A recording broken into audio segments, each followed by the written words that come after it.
to Simpler. We are three pastors, husbands, and fathers on a journey to make life simpler by holding Jesus as the core for every belief and practice. This journey has shaped us to be more like Christ, freed us from the shame of failure, and encouraged us to a deeper love of our Lord and God. We invite you to join us in the discussions that have shaped and continue to shape our lives. Merry Christmas Eve, everybody.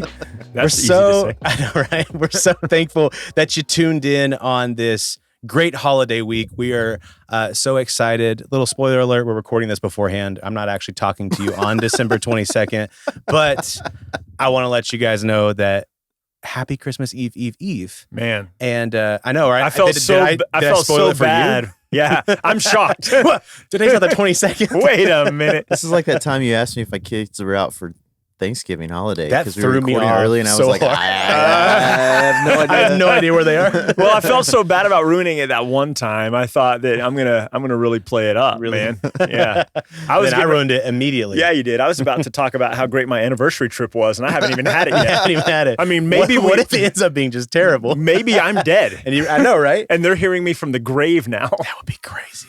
Spooky. Hey, if that's true, it's okay to laugh about it. All right. We'll wait. We'll give you a second to get all your laughs out about Ryan being dead. So apart from wanting to die, I guess, Ryan, how you doing? Oh, I totally don't want to die. I'm just, you're I'm okay with it. it. Yeah. I know Yeah. where I'm going. So that's how you're doing. Yeah, I'm doing really well.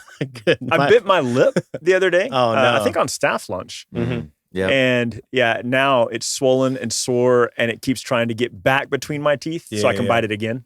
You know what's funny is like everybody talks about that, like how you don't want to bite your lip because you'll just bite it over and over and over. What if it like was a perpetual thing where if you say you bit it at 22, You you never always quit have biting just your this lip? the swollen part of your lip inside you. Oh, that would be miserable. It'd be the worst thing ever. Micah, would how be. are you doing?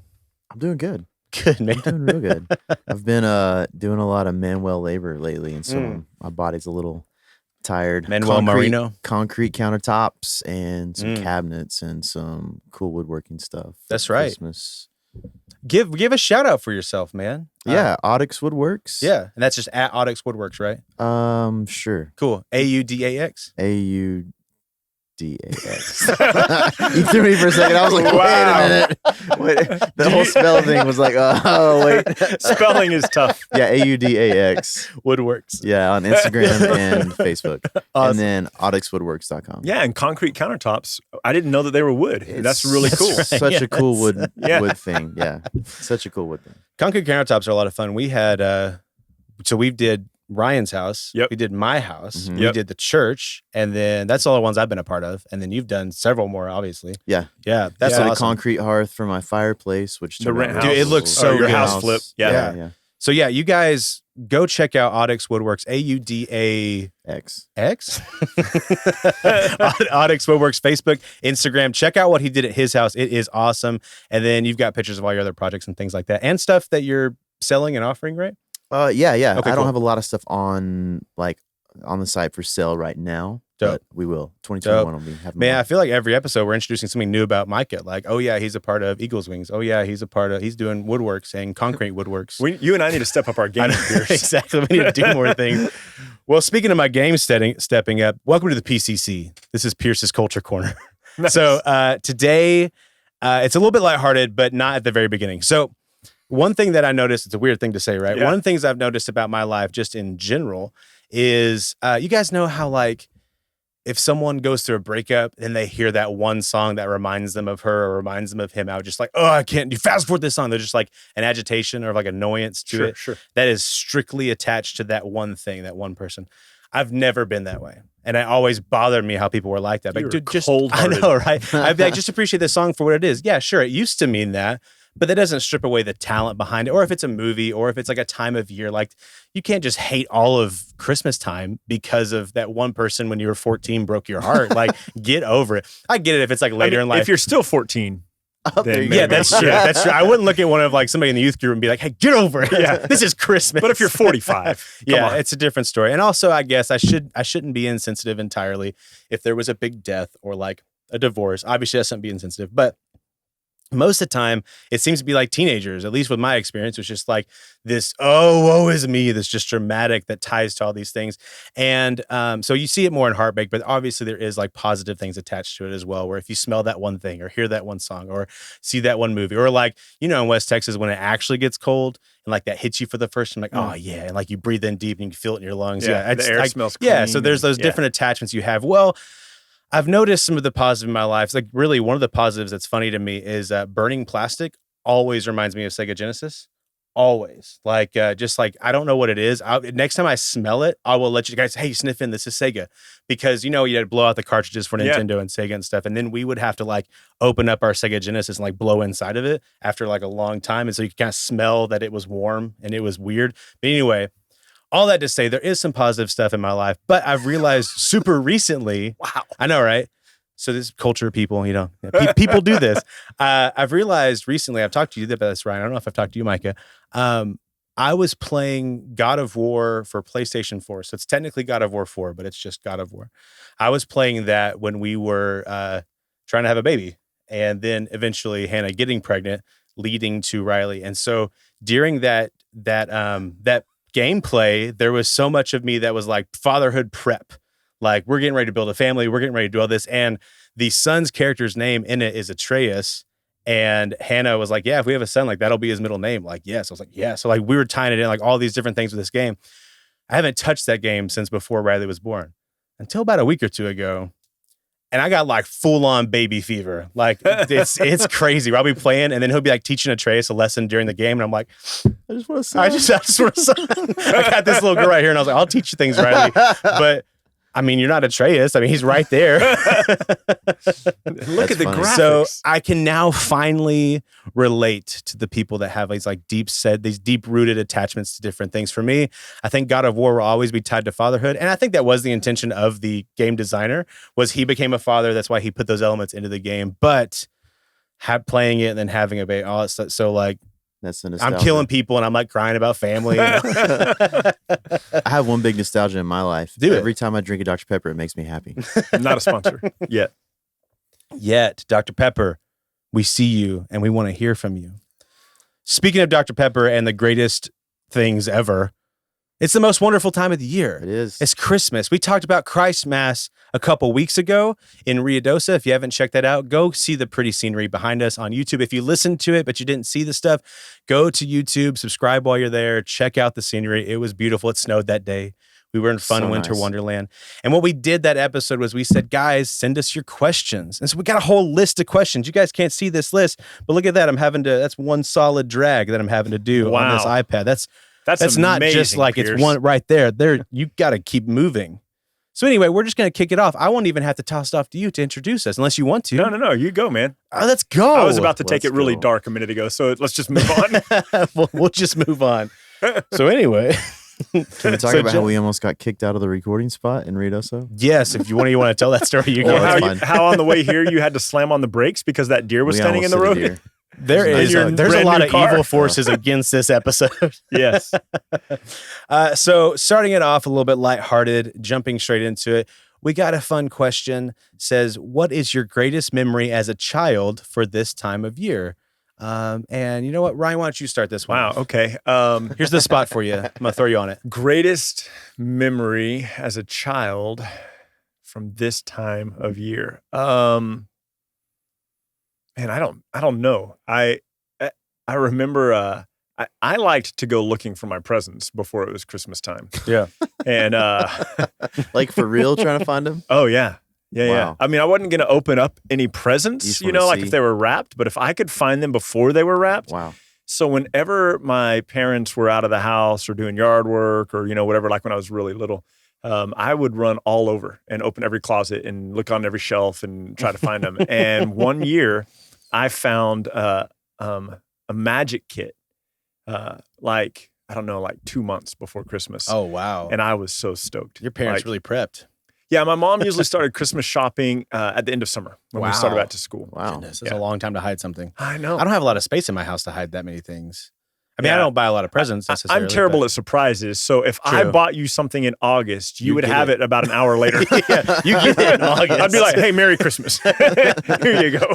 I get excited about it. So I don't know. Maybe finding that magic kit. I don't know. Yeah. Did you get the magic kit for Christmas? Yeah, I kind of thought it was going to be one of those stories where you're like, but I didn't actually get it for Christmas because it was for my cousin. It was for my or something sister like or that. whatever. Daddy. That would have been like one of my worst memories. Yeah. That would have been so funny. My dad comes around next day and he's like, hey, watch this handkerchief disappear. And I'm like, no. Just tears. No. It's supposed to be mine. I was like 17 when that happened. I think my favorite childhood memories, like little kid memories, were from Colorado. We have some family that has a house in Pagosa Springs, Colorado. When we were real little, we'd go up there for winter around Christmas time. And they owned, at that time, they've sold a lot of it, about 40 acres in Pagosa Springs. And so we just take the snowmobiles from their house, which is kind of the top of a hill, and just go. Like you could just take a snowmobile. I'd ride on the back of the snowmobile with my dad, and we just go. Yeah, that sounds so dope. I was racking my brain. What? I just remembered my best one. I can't remember. My grandmother took me and my cousin to Hawaii for 14 days. That sounds way better than finding a magic kit. Yeah. Was there magic in Hawaii, though? There was magic. How did I forget that? How did you forget, man? I had so many strawberry daiquiris in Hawaii when I was 12. I mean, they were all like, virgin strawberry daiquiris. That's what I thought. That's what you thought. That's why I don't remember. I blacked out the first day. Yeah, so I think I would tie it back kind of the same thing as you. We went to New Mexico a couple times in our childhood to Cloudcroft, and my dad would always rent a cabin. And there was one year where it was kind of away from everything. I don't know if he knew somebody that had this kind of on a private part of land, but the snow was like between 1 foot and 2 feet deep. Like the entire time we were there, we went sledding every day, and he was like, "Okay, guys, we can go skiing and we can teach all you guys." I was young. I feel like I was 7 or 8.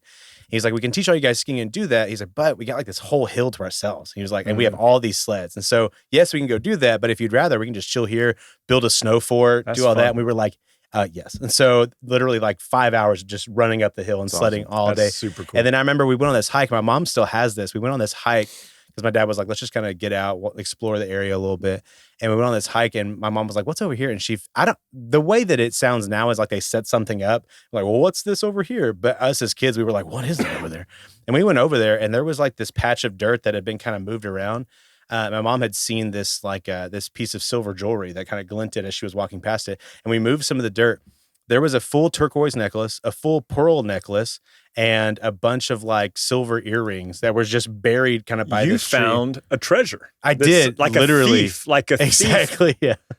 Wow. I was like, "Oh, I got all these things. I got to bury it really shallowly right here." Because the law is breathing down my neck or something. Exactly, yeah. So we found it. My mom has it in a box in her closet. It's just all she this still jewelry has stuff. it? Yeah, it's our like New Mexico treasure. Yeah, so she still cool. has it. I mean, maybe she sold it. I don't know. She tells us she has it. I haven't seen it in 20 years, pretty but neat. it is pretty neat. That's probably one of my. That's the greatest one I can think of. I got a treasure from New Mexico. Oh yeah. Her name's Cammie. Oh, hey, look at that. Somebody's getting brownie Cute. points. If she actually listens to the podcast. Gosh. Okay, next question. It says, "It's not a large movement, but I've heard Christians who, to reject the corporate and pagan themes and values at Christmas time, celebrate Hanukkah, and they will shoehorn Jesus into Hanukkah. What are your thoughts on this?" That's ridiculous. I mean, first of all, if you don't know, we talked about it in our last podcast that we're not even sure that the Christian celebration of Christmas has its roots in paganism. But even if it does, the intent was to honor Christ. And you cannot say the same thing about Hanukkah because it was constructed around the idea of, the Maccabees and the 7 nights of the oil not running out and those kinds of things. And so it's not even Christ related. Like at least the Christians were the ones who began the practice of celebrating Jesus. And so, for real. Yeah, which you totally understand, like as someone with a Jewish background, like you're celebrating something historic in your country, like that totally makes sense. But then and to a try miracle to bring, but I mean that would be like, well, I guess we do that. I was gonna say that would be like trying to bring Jesus into July 4th, but I guess people. A lot of people. Oh, but that's also dumb. Hey, tune in July 4th, 2021, and we'll be talking about that. So yeah, let's not stop. Let's not go on that one. I'll save it. Golly. Yeah. Just the sequence. Let me just say, like, I think if you're gonna try to like shove Jesus into a holiday, let's just do Festivus. There we Festivus go. for the rest of us.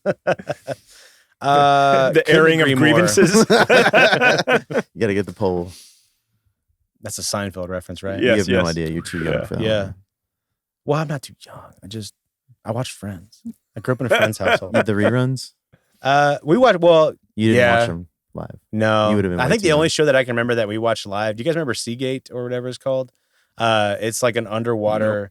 It was Is kind it of a like, version of Stargate? it was like Stargate and Star Trek, but In it the was sea. underwater. Yeah, it was underwater. They had like this. They had all the action. But anyway, it was super. Lots dope. of questions. Lots of questions. Yeah. So we'll keep on going. I agree. That's ridiculous. Next question. What are your thoughts on Elf on the Shelf? Do you think it could be a danger by forcing morality on children? I don't know much about Elf on the Shelf. I've never done it. It was past our time as kids when it kind of became a big thing. I'm going to tell you, here's what I think. I think you need to Google the horror movie from 2018, 2017 called The Elf. And it is... With Will Ferrell? no, just joking. No, Pharrell Williams. No, just Yeah, kidding. there you But it's pretty creepy, and I haven't seen the movie, but I've seen the stills and stuff from it. And I think you should watch that with your kids before you begin the Elf on the Shelf tradition. And they'll never want to see Elf on the Shelf. And then they won't worry about it. Get Like, the I elf mean, away. I don't have any problem with it. Like we talked about in the last podcast. If the emphasis around the Christmas season is Christ, I think that's probably what matters. That is absolutely what matters the most. And so, but I do have a problem with. I like the people who are really creative with it and make it a really funny thing. Like, what's he going to be doing tomorrow? You know? Yeah. But if you're making it something like Santa, where you're trying to hope that it wrangles in your kid's behavior, Yeah. so the elf won't get them or whatever the elf. Yeah, what's the elf gonna do? What's the negative side of the elf? I don't know. You know, Your mean, kid it's- just keeps watch being that bad, movie again. So Say, you look, strap the elf above their I don't bed know with a the knife. I don't know the backstory of Elf on the Shelf, to be honest, but Yeah. what you're describing sounds a little bit like Gremlins, and I don't really want any part of that. I don't like those kinds of dolls and stuff. Like in my grandmother's house, when we would spend the night there was a poster of like a China doll, and I wouldn't sleep in the bed next to That's that. funny. Yeah. Like I just no So thanks. I had have a friend- I have sorry, a go key to your house. It'd be awesome if on Christmas Eve I came in and set Elf right Yeah, I next had to a your friend bed. who their guest room was her collection of her American dolls or American Girl dolls, and they had one of those shelves that's like near the top of the ceiling, and they're all just looking down at the bed. And they're And always staring at you. They're How do they always stare at staring you? at you. So she had that, and then in the corner she had like a small china cabinet with her great grandma's dolls, it like locked in a cabinet. Which like in the horror movies, they always bust out of that thing, Yeah, they right? do. Yeah, Well, you know, like if the ones that shut their eyes when you lay them down, and you stand them back up, and one of their eyes kind of sticks, yeah. and then after just a second, it pops open. Like, nope. Have you seen that Geico spooky. commercial? I haven't seen that guy commercial. These people left a lot of stuff in the attic. Yeah, welcome to your new house. And he turns on the light, and there's all these mannequins sitting around a table. Creepy music's playing, and he's like, "Nope, Nope, not nope, happening. I'm out." It's too scary. Yeah, I don't. That's for I mean, Asher. make it about Jesus. Make it about Jesus. Make it about Jesus. Yeah, I think as well, kind of to touch on the morality thing. We talked about that a little bit in the last episode, as well as like there doesn't seem to like. Why is it with this holiday that we feel the need to make so many things real? Like, why do we need to make Santa Claus real when there's other holidays or other things culturally that like, we don't try to make the Easter Bunny real? It's just a fun story that we tell and we Yeah. do the things with it. So you're right. It can be a fun, goofy, silly thing without trying to need of like, this is specifically Santa's helper that's going to watch over Yeah. you during this whole thing. So yeah, I don't think that, I think if the heart behind it's Jesus, yeah, you can have fun with Elf on a Shelf. I just don't feel like spending the $30 for the elf. I'll just make like a weird voodoo looking one. get some straw. What if you, as the parent, the adult, dressed as an elf, and every morning you were in a new place? Yeah, no, that wouldn't. No. I'm not your mom. Yeah. Jump out at him. I'm the Oh man. Next question. What is the biggest thing you look forward to / enjoy about this time of the year? I'll be real honest. The cold living in West Texas, as far as this time of year is concerned. I love sitting outside, period. But sitting outside like bundled up next to a fire, yeah, I'm totally down for That's that. totally That would be, Cammie's favorite too. Huh? Oh, She my loves totally. favorite thing. Yeah. She loves to sit next to the fire. Like Mm. we've been working on our fireplace and it's not done yet, but it's better now. And so she's had a chair pulled up to the next to the fireplace like every morning. That's cool. Our gas bill is going to be insane. What about you guys? What's the biggest thing you look forward to for this time of year? Micah, Dr. Pepper? nice. Not a sponsor yet. Yet. This year, I'll speak to this year. Okay. I'm tired. I'm just kind of exhausted. So I'm looking forward to a couple of weeks off with my boys and Just family and rest. just being home. That sounds real nice. I like the food. Sorry. Oh yeah. I think that Figgy pudding. a negative on the figgy pudding because you just told me that it includes like some sweetmeats from a pig. Like, which might how not be that sweet are we bad. talking? Well, it's, it's like the sweetmeats are like the organs and the that kind of stuff, the liver, the heart, that kind of stuff. We've been watching a lot of Great British Baking Show, so there's a lot of the British version of puddings we wouldn't mind trying, but we've both agreed that like the meats mixed in with the sweet stuff, like I don't think we'd care for. There's a Friends reference for you. Oh, there we go. Yeah. She made the trifle or the whatever, meat good, jam good. Oh man, tastes like feet. Okay. There we go. What are some good ways to teach your children gratitude in a season that mainly focuses on receiving gifts? I'm not a real parent yet. We've established that last episode. But this is something, you're right. I mean, to your point last time, this is something I haven't had to really interact with yet. So for you guys as parents, have you guys had to address this, or do you guys have any practical ways that you could address something like this? Yeah, I think that my mom used to say something that was really wise and genius. She said that the easiest way to not be ruled by money is to give it away. And I think that to teach gratitude, I think the question is probably, I'm guessing, rooted in this idea that in our culture here in the United States, for most of us, I know that there are a lot of people who don't have a lot. And so their Christmas, they might not even get gifts, or they're getting very little. But I think probably the question is probably coming from someone who either has gotten a lot of gifts as a kid growing up, or their kids get a lot of gifts. So let me just address that kind of socioeconomic status. Like, I don't think there's anything wrong with that. Like with, the only issue I ever have with my kids getting a lot of gifts is I don't know how to get them a home, like from wherever we're at. Yeah, exactly. And where do you store? Where do you put them? I mean, you have a couple of things in my garage. Yeah, that's true. That's true. How did that happen, by the way? So I think there's nothing, like, I don't think tempering the amount of gifts that my kids get really helps them with gratitude. But I think what a practical way you could like help them learn gratitude in the season is to start giving things to other people. Like one of the things we've talked about is consistently trying to find people that we can gift things to that are in not even necessarily need, but like could benefit from, aren't getting that much for Christmas. And I think that's how you, a wise way to teach gratitude to your kids is not to remove what they're getting necessarily, but kind of begin to start instilling in this heart of giving and servitude. Yeah, I agree with that, Micah. That's an excellent point. I would add to it that if you wait until Christmas to try to teach your kids an attitude of thankfulness and gratitude, then you've missed the point. Absolutely. Exactly. And so everything Micah just said, if we begin that in January, and that's our year-round kind of motif, that's kind of how we teach our kids. So like whether I sell a $1,300 painting or a $50 painting, whenever I sell something, I come home and I tell the kids, and we immediately thank God for it. So if it's $50 or $1,300, if somebody gifted me $10, we stop and thank God for that. And so trying to do that on a regular basis, so they have the mindset that like we are grateful to God for His provision, whatever it looks like, and for the way He cares for us. And one of the things that we started, and I don't know if I've mentioned this on the podcast before, but it's helpful to me and hopefully to my boys as well. We have a kind of a wooden tray in the middle of our table, and we have some river rocks that we write things on there that we're thankful for, or things, prayer requests that have been answered. And so not like every single thing, not like, hey, you got a good grade on your test. That'd be a lot of river rocks, but like really key moments in our lives. So like the church building that was gifted to us a couple of years ago, that was something we had been praying for a long time as pastors. That went on a river rock. So it's something that we can kind of pray through and look at as a reminder, a tangible reminder. And these kids, my kids are able to look at it and go, oh man, this is something that God's done. So I think it has to be a full-time attitude that, man, we want to teach our kids to be grateful. So true. Yeah, absolutely. Oh, that was a weird voice crack. Sorry. I was about to say how. And I went, huh. How do you discuss to your extended family that you're not teaching your kids to believe in Santa?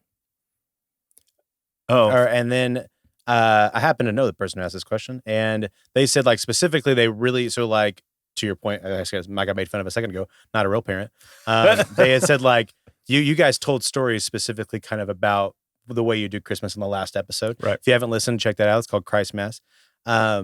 And so they were curious kind of specifically with you guys, like, was it a conversation you had to have with your parents or with great-grandparents or stuff like that? Because most of the time, like when you walk into a house, people will see the kids like, what did Santa get you this week? Mm-hmm. So like, was that a conversation you had to have, or how would you approach it?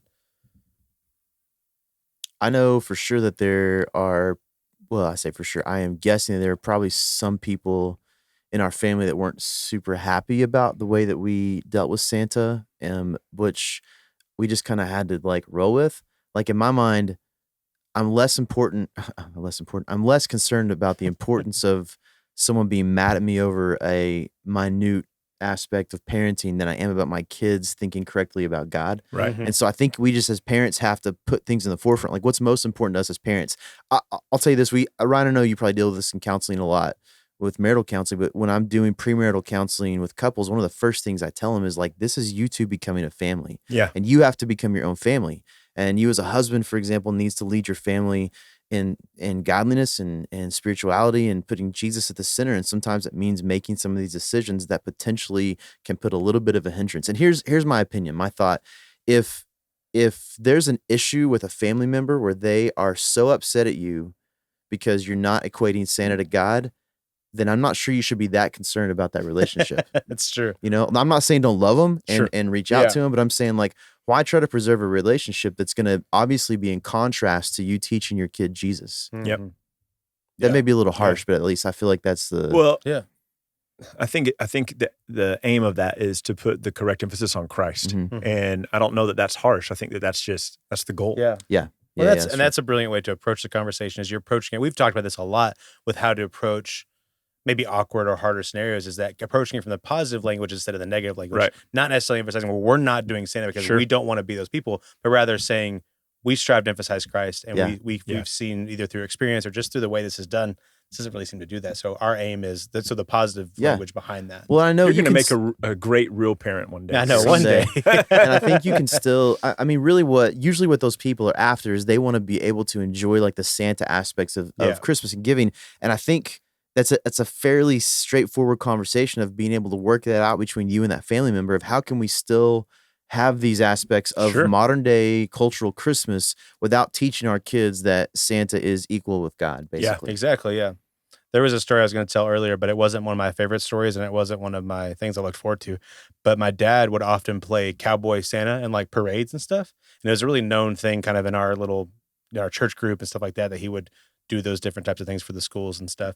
I don't know why Cowboy, like literally the only thing Cowboy about it was his hat. Like that's all it was. It wasn't like a special suit. It was just a Santa suit with a cowboy hat. Nice. And there was one day that he did that for an event, but it was too late for us to go out with him. So he wanted to come surprise my little sister as Santa. And there's a home recording of this. And the entire time I'm in the background going, that's dad. That's dad. That's Christy. Stop being stupid. That's dad. Just like yelling about this. He's just trying to give out gifts to his kids. I'm like, shut up, dad. You're dad. Stop this weird act. Cowboy. So maybe Santa. that's not the way I go about it. Yeah, maybe good not. about it. Next question.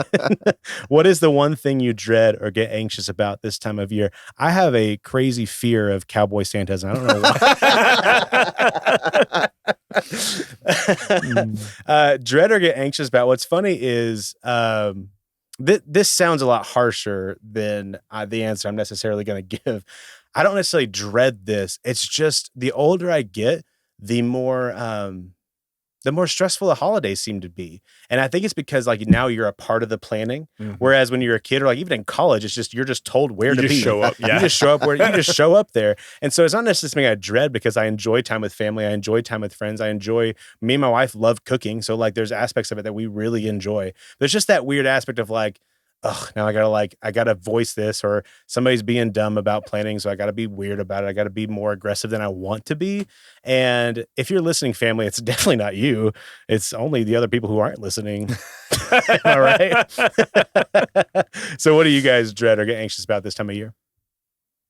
I mean, I don't think there's anything specific. I kind of live under a me constant either. cloud I'm of very dread. That's right. This is just Never mind. I normal. shouldn't ask you, Ryan. So my It's just normal. Wait, dread this time of year? specific? We're Weird. talking all the time. I mean, if I'm being completely honest, there's not really a lot of dread. about Ever? this time of year, or maybe ever. Oh, there are sometimes things I dread. Like, anyways, Like maybe being attacked by a pterodactyl. that would be dreadful. Or those ravens that ate our pizza Golly. at Oh, the retreat. dang Anyways, ravens. but there is one thing I dread, and it's I have a ton of allergies. I have a milk allergy, and I'm also lactose intolerant. And so sometimes we're places eating for Christmas, and I eat something I didn't know had a ton of milk, and my dread is that I'm gonna be in a place where I can't have a private bathroom. You know, like that's a legit dread, for me. Dude, like It's real. It's so real. we've gotten to the place now. We're at Michelle's house, her mom's house. There's one bathroom, like the one that's not in her mom's room, the one that's available for everyone. Echoes. It is not insulated. And so we've just gotten to the point where we just own it. And we will just straight up tell people, hey, put some music on your iPhone. It's going to happen. I'm heading in there for a bit. I'll be in there. Put the music on. And I just got over it. Like, I say like I got over it. I've been married for 14 years to Michelle. Like, this was like last month. I finally just said, look, I got to accept 14 it. years. yeah, it took me 14 years to be okay with it. You should take a whole bunch of cushions and pillows every time you go and just build like a little fort, poop fort. an insulating fort. No one will hear me. Oh man. Oh, that's great. Okay. So what is one Advent shift you wish would happen for you in hopes of becoming more spiritually centered for this time of year? And I'll be honest, I don't 100% understand this question. Do you guys understand this? Yeah, question? so the Okay. Advent, right, is the coming of Christ. Yeah. An Advent shift and you wish so would happen. I think it's kind of what we've been talking about. Like, how do we shift our thinking in ourselves and our families so that we're more deliberately I got you. focused Okay, on cool. Christ? Yeah. I tried to do Advent calendar with my family a few years back, and we had Advent jars where there was a piece of candy in each jar for the kids. There was a quarter. They were little. There was a quarter in the jar for each kid. And then there was a scripture to read and a task to do. And sometimes the task was as simple as praying for a specific family member's salvation. Sometimes it was go to a restaurant and leave a ridiculously large tip and tell the person about With this Christ. quarter? Yeah, with the quarter. That was just for the kids' piggy bank. They kept opening the jars because they were going to get candy and a quarter every night. You know what I mean? And that worked really well, but it was a lot of work. Yes. And so man, just I think we've kind of answered this question. Like, our aim really is to try to be more deliberate with ourselves, with our families, as your little girl, Pierce, grows up and is more cognizant of what's happening next year than she will be this year even. Being able to say, look, man, I want you to focus on Christ. I want to remind you, and trying to take the opportunities to do that all the time. Yeah. I think for me, I'm not a very like scheduled person. And so I think it'd be phenomenal. Cammy's better at this than I am, but we both forget about it. Like doing something that is more intentional pre-Christmas, like the month of December. My mom used to do stuff for us like every week, the month of December. And I just always forget about it, to be honest, till we get to like Christmas. And I'm like, we're celebrating Jesus now. So maybe maybe for next year, I guess we're like in the middle of the month. Even now, like kind of leading up to Christmas, I think it'd be great as a parent to be able to. No, it's the 22nd, Micah. Don't you not remember what day it is? That's right. That's right. So I have 3 days. Yeah. To help. I've heard what some people do is beginning December 1st, they read a chapter of Luke every day because there's 24 chapters of Luke. So you end Luke on Christmas Eve. That's fun. Which it's too late for that now. Wow. yeah, I know. You've got 2 days left. Read them all.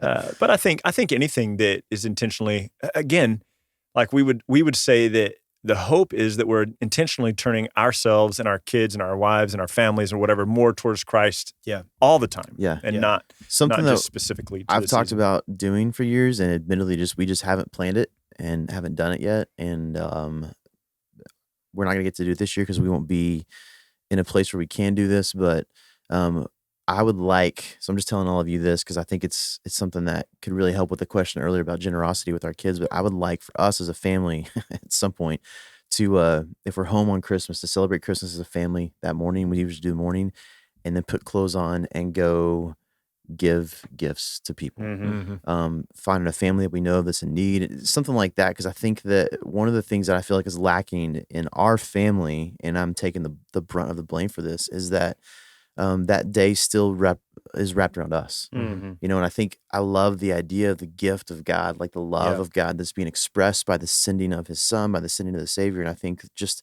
a little bit of that, being able to instill that in the boys, and maybe too, for the generosity question earlier, kind of would help remove some of the idea that this day is all about me. True. We celebrate the gifts and we enjoy the gift giving and we enjoy the food and the family and all these things, but there's still a part of it where we recognize that this is about us being proclaimers of the gospel.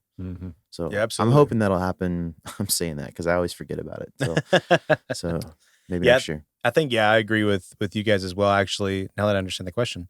I've had a lot of that today, Ryan. I've just been real dumb forgetting things and not understanding anything. That was pre-show stuff for you guys watching. I apologize. That was a joke for earlier. But to emphasize as well, I think that's one thing I've noticed about myself, kind of in marriage and now with family stuff. There is a heart, obviously, for Jesus, and just to represent that in our marriage and now within our family growing, but also just like more intentionality. I think the heart is still there and that is being lived out, but like, how can I better represent this? How can I be more intentional in this season or in this time or just daily? Like, what does this look like? And then my wife is brilliant at like having certain things that we need to do. And then I'm really, really good at forgetting things. So I just need to be better at that. So I think that's kind of a shift that I want to see. Why does Easter change dates every year, but Christmas is always December 25th? Well, my birthday is always on July 2nd. So, I mean, Jesus' birthday is always going to stay on the same day. Well, but I mean, because that's the day we choose to celebrate his birthday, right? Listen to the last podcast. Like, because that's the day, that's why it's not going to change. Easter changes every year because it's in relationship to the Jewish calendar and Passover, because Christ was arrested and crucified on Passover and was raised back to life 3 days later. And so it always falls. That's why it moves, because it's in conjunction with the Passover sacrifice of Christ. And so it moves according to a Jewish calendar rather than it being like a birthday celebration. Dope. Okay, so these next three questions all revolve around the wise men-ish. So the first, we can kind of answer the first two together. Were there only three wise men, and where did the wise men come from? So there weren't, probably just three. It says all the wise men, and it says from the east. They came from the east. Wow. Yeah. So every wise man from the all east. the wise men from the east. Now, like, I mean, I don't know how many there were. It is theorized. We may have mentioned this last time, or it may have been something we talked about and didn't actually make it to the podcast, but it is theorized that these are men who descended from the men that Daniel had trained some 500 years earlier. Yeah. So when Daniel was in captivity in Babylon, he became the chief of the wise men. And he clearly had a connection with God. He was the leader over all the wise men in Babylon. They revered him. They honored him. He prophesied about the coming Savior in Daniel 7. And so it is theorized, but hear it as a theory, that Daniel taught these guys, and then they had been paying attention for 500 years. And I mean, not they specifically, but their ancestors. The longest Do you think, class ever. does the three come from the gifts, the gold, frankincense, and myrrh? Is that kind of Yeah, where the totally. three thing comes Yeah, from? so people say there were three gifts, and so there must have been three gift givers. And Yeah. also, We've it's got like really 10 gifts in hard our in So there's 10 people in our family. yeah, it's really difficult on a Hallmark card to put all the wise men. You should just open it up. It's like a pop-up card. Just hundreds of It men. just keeps coming and coming and That's coming and awesome. coming. That's one of my favorite things about the Christmas story. I talked about it with the youth last week, is that there's the angel that shows up to the shepherds, right? He's like, hey, on this day, and this is going on. Glory to God in the highest. And then it says a multitude, or in some translations, it says, and an army of heaven, which is very interesting to me. So at first he's like, hey, don't be afraid. And then thousands of Then them. they all show up. Yeah. So you just get over that. You're like, okay, we're good. Oh my gosh, just taken away by it. So the next question about the wise men. So it says not really a question I have personally, but one that I have gleaned over the past few years. The nativity scenes that we see everywhere are not an accurate representation of what really occurred. If we were to have a nativity on our mantle that truly represented the scene, what might it look like? And when/where did the wise men show up? First question I have in response to that question is like, how do you fit that on your mantle? Have a nativity scene? And what if you have a modern fireplace without a mantle? Like, That's true. You do strings from the what if you ceiling. don't have a fireplace? Look, if it's not full size, then why are you even doing it? What I do is I hire a live nativity There you set go, every year. for every day. Yeah. all of this is still speculation based off of the history, but True. but one of the things that people have said that I've read a few different places is that sometimes the Jewish house was built up. And so it was basically the house was on the second story, and then underneath the house was like an enclosed stall for their animals. And so there's no room in the house. And so they may have been sleeping under the house in what would have essentially been the first story or an animal stall. And so that's what it would probably look like. So go ahead and get Barbie's dream house out. Put Barbie upstairs, all of the animals from Noah's Ark downstairs, and then just shove in baby Jesus. There you go. Maybe That's what you maybe gotta do. Audax Woodworks next year could produce Hey! some A manger some scene, manger yeah. Well, scenes then that are in regards to the wise men, I mean, what you have to do is do it to scale. So some nativity scenes are smaller than others. Right. So you'd have to do it to scale. You have to figure out kilometers or miles, wherever you are, and then think, okay, how long would, because they probably showed up at least by the time Jesus was 2, right? Right. So between birth and 2. So just pick a time period. I mean, maybe you fluctuate to kind of teach your family. Yeah. And then you do to scale, and then you figure out, okay, where in the house will the wise men be? And so in the hall, Well, in the bathroom. Even if That's how far away they're down. 6 inches tall, Yeah. you've got to figure that they could walk the length of your house in a day. So True. you need to like drive them to Oklahoma, Yeah.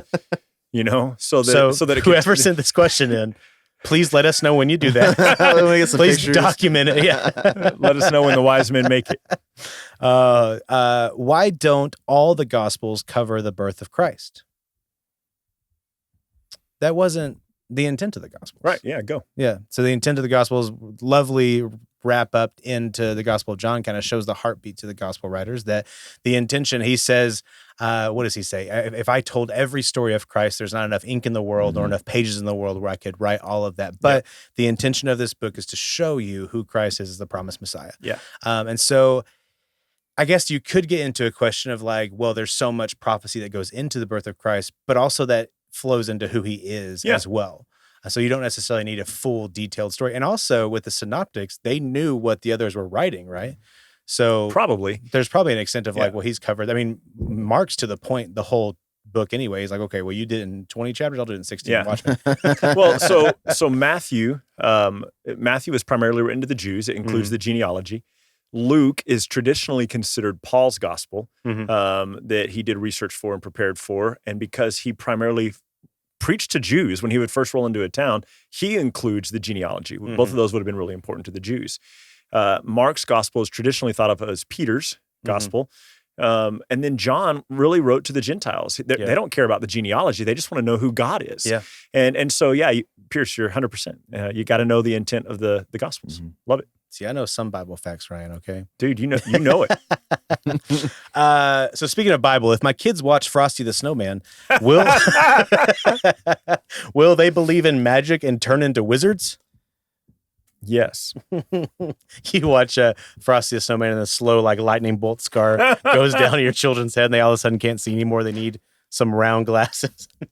That's a Harry Potter reference. Oh, okay. For you guys. But nobody cares about Harry Potter. And what a stupid game. Quidditch? Like, are you freaking kidding me? Like, Wow, oh, man. Sorry. I listen to a podcast right now called Potterless, and the guy hates Quidditch, just despises it. But I didn't know this. He told me that It's my alter ego. Yeah, that's right. person. He told me that real life Quidditch, so the ones that like universities have, actually fixed a lot of the bad things about it. But it's hard to say they did. Because you're not flying You're around. not flying, on a and also, broom. but they have to keep the broom like between their legs. So it's the way I understand it, it's kind of like the rule of dribbling in basketball. Like if you're moving, you have to have the broom between your legs. And so like it's hard to say, like, oh, they did such a good job. And then you see all these stills from people playing, and it's a bunch of 25-year-olds with miniature brooms between their legs, like sprinting at each other. It's hard to be like, oh yeah, of course they fixed it. Look at it. That's ridiculous. I mean, that's my whole issue with it. Like, Yeah. I mean, let's do something realistic. Like if we're going to take something from fiction, let's do something realistic and be like the hobbits and have second breakfast. Obviously, yeah, absolutely. You know? Shrink, grow extra hair on our feet. No, I'm just thinking about like the second breakfast. Oh, sorry. No, I'm just thinking of them. Maybe I'm thinking cosplay. Okay. I mean, for like a real answer to that question, like I think that's one of those wisdom things you got to decide as a parent with where your kids are and where you think they are in their perspective. Like, I mean, obviously, I'm giving you a hard time about Harry Potter because Pierce. I never watched or listened to Harry Potter. When I was an adult, Pierce was like, you got to listen to this. It's such a great. And I listened to the first book and I called him. I was like, dude, that was one of those most boring things I've ever listened to in my life. So, but like there was a time when you were little when a lot of parents were like, well, you're not going to let our kids watch Harry Potter. So I think an encouragement to those of you listening, like if you don't want your kids to watch Frosty the Snowman for legitimate reasons, then let that be your legitimate reasons, but don't put that judgment on someone else who lets their kid watch Frosty the Snowman. It's got to be an individual wisdom decision you're making as a parent. Absolutely. Okay, we're a little bit on time. Let me just pick a couple more. Let's do, how many details of Christ's birth are foretold by the prophets? And that's a numbers question that you may know, Ryan. Well, it's a great question, and I don't know the exact number, but what I would argue is it's not about the details. It's more about the recognition that he is the Christ. And so like that he was born in Bethlehem, that he fled with his parents to Egypt, like prophecies specifically about what he would do as a king, that the government would rest upon his shoulders. So like, not a lot. Like he was raised in Nazareth, so that was prophesied. Out of Nazareth would come the Savior. He'd be born in Bethlehem. So not a lot. So like if you're looking, were the wise men in there, were the shepherds in there, being laid in a manger, was that in there? None of that stuff is in there. And so, yeah, just a few. All right, one more question to wrap us up. If we didn't get to you guys' question that you sent in, text or message us at SimplerPod if you want to talk about it more, and we can gladly do that if it wasn't answered on this episode and you're like, I gotta know the answer to this question. Then message us. Let's talk about it. We'll figure it out. But to kind of wrap up this episode, we got a question that says, does it really matter what I'll start that over again. Does it really matter what Christmas means to me if the focus of Christmas is Christ? And so the what Christmas means to me for audio listeners, that is in quotes. What Christmas means to me if the focus is Christmas is actually Christ. I don't think the YouTube people could see that either. Yeah, that's true. All right, well, 1 second. You see, guys, there's my notes. The audio that's listeners. True. And as soon as I did that, I was like, well, because I was going to do this, and then I didn't. You were going to do it doesn't matter. Fingers. So all you guys listening, I am an idiot. And let's just keep going. But we love you, Pierce. Thank you. I appreciate it. I think this question... Yeah, no, it does. The answer is no. It doesn't matter what Christmas means to you if the purpose is Christ. It's the same thing with, it doesn't really matter what this verse or that verse means to you if the intent of it is about Jesus or God. Like it's about the revelation of who God is. And so I'm wondering if it flipped. Like, I wonder if we could say it like, if Christmas is about Jesus, then it does matter what Christmas means to you.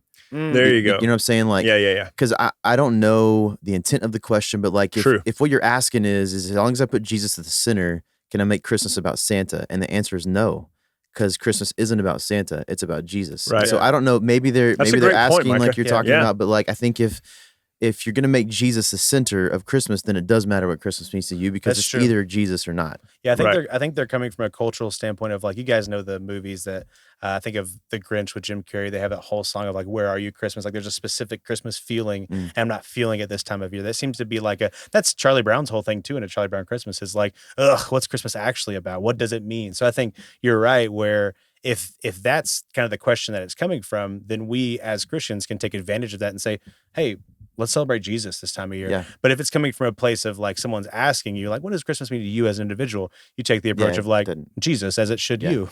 Yeah. And question as well, I know this kind of goes, I was thinking about this a little bit last week and from conversations I had about our Christmas episode.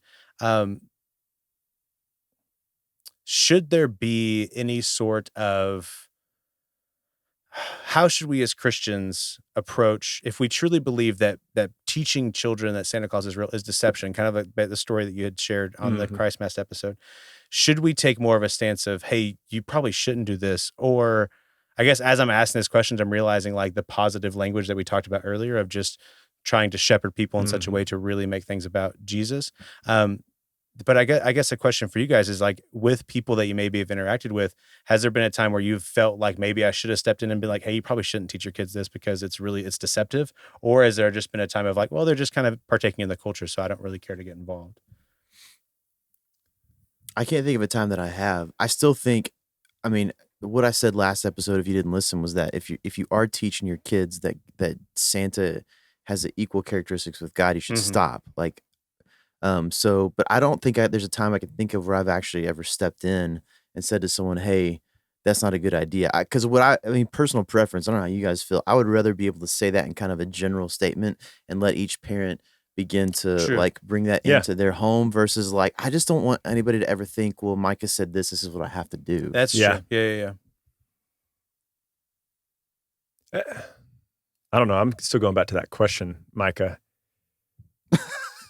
Let me read this one more time. Okay. Is that Okay. right? Read what question? This The last one. question. Oh, okay. Does it really matter, quote, for all you listeners and audio viewers? Wait. Visual viewers. For everybody watching. You're both idiots. Yeah. Quote.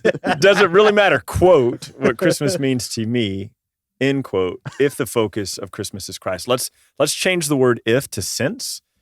Does it really matter what Christmas means to me since the focus of Christmas is Christ? And that's kind of what you were getting at, Micah. That because Christ matters, it absolutely matters what Christmas means to you because there is a central life-saving truth in it. And to have Christmas mean anything outside of that is corrupt, and it is broken, and it is shallow, and it cannot save. And so when we come to the recognition that Christ is the core of Christmas, then it absolutely matters what Christmas means to you, because anything short of Jesus is short of salvation in life. And to reiterate something we talked about last episode and kind of mentioned here is, if Jesus is central for you, that means that you can be part of the celebration, the cultural celebration of all these other aspects of the Christmas season without making those central, without taking the place of Jesus. So we can still, we talked about it last episode, celebrate the giving of St. Nicholas and how it became the Santa Claus thing with our kids without having to give Santa Claus the characteristics that are equal with God. We can still participate. So we're not saying by any means that you have to separate from the culture. Right. But what we're emphasizing is the viewpoint that we have to have as followers of Jesus is that we're celebrating Jesus. Yeah. Yeah, absolutely. So anyway, what you guys both said kind of sums up the heartbeat behind our 2 December episodes. So we can go and move on. Micah, do you have a simpler hack for us? I do. And this happens all through the year, but I feel like it happens more in the cold as our doors get squeaky. Our hinges get squeaky. And maybe you're in a situation where your doors are squeaky and you're just done with it and you don't have any kind of like WD-40, which, side note, sometimes if you buy the wrong WD-40, it'll actually make it worse. Oh, gosh. So a simple hack to fix squeaky doors, squeaky hinges is actually petroleum jelly, which we talked about a long time ago, and fixing infection, or not infectious, keeping infection out of cuts and stuff. Oh, but yeah. if you put a little bit, pull the pin out of your hinge, if you don't know how to do that, you just take a flathead screwdriver up underneath the pin and hit it with a hammer, and it'll pop out, and you put a little petroleum jelly on that pin and slip it back in the hinge, and it'll quit squeaking. Nice. That's dope. That makes me so happy. Is we have a really loud front door. Was that front door loud when you lived there? Yeah. Okay. Yeah. And we were like, my in-laws heard it, and they're like, "You guys need to fix that." And then, well, not that. I made it sound a lot more aggressive than it was. It wasn't that aggressive. That was You guys midnight. need to fix this door. It was just kind of like, well, you guys should fix that. And then immediately they were like, well, I guess it's a good alarm if you don't have a security system. It's you open the door, there's that super loud squeak. So like, well, who's here? Maybe you're getting And a then you security get, like, system for Christmas from your Maybe, in-laws. yeah. They're like, fix the door and we'll get you that security system. Awesome. Well, if you guys don't have anything more to add, thank you guys so much for listening. Thank you guys so much for watching. And as always, keep Christ as core. What could be simpler? Oh man, I screwed it up. Let me try again. I added another syllable. Keep Christ as core. What could be simpler than that? And we'll talk to you guys next time. Oh, you know what? I'm going to keep talking to you right now. Steven's right there. Hey, Steven. How's it Steven going? Yarbrough. Steven's the best at Garden Audio. We told you guys on the last episode when we were in New Mexico to go tell him Merry Christmas. If you haven't done that, first of all, how dare you? And Wow. second of all, go to at the Garden Audio on Instagram. Say Merry Christmas. See what he's doing. You're doing some awesome stuff right now, man. So he keeps you updated with what's happening in the studio. Also, hit us up at Simpler Pod on Facebook and Instagram. And December 24th Yeah. is special. The special, this is December, this is Christmas Eve. Tune in on Christmas Eve, and we're going to have something for you. Be sure to subscribe, Spotify, Apple Podcasts, YouTube. If you don't have any of those, go to anchor.fm/simpler. And we've got a very special episode for this holiday season for you guys to celebrate Christ together. So as always, keep Christ as core. What could be simpler than that? We'll talk to you guys later.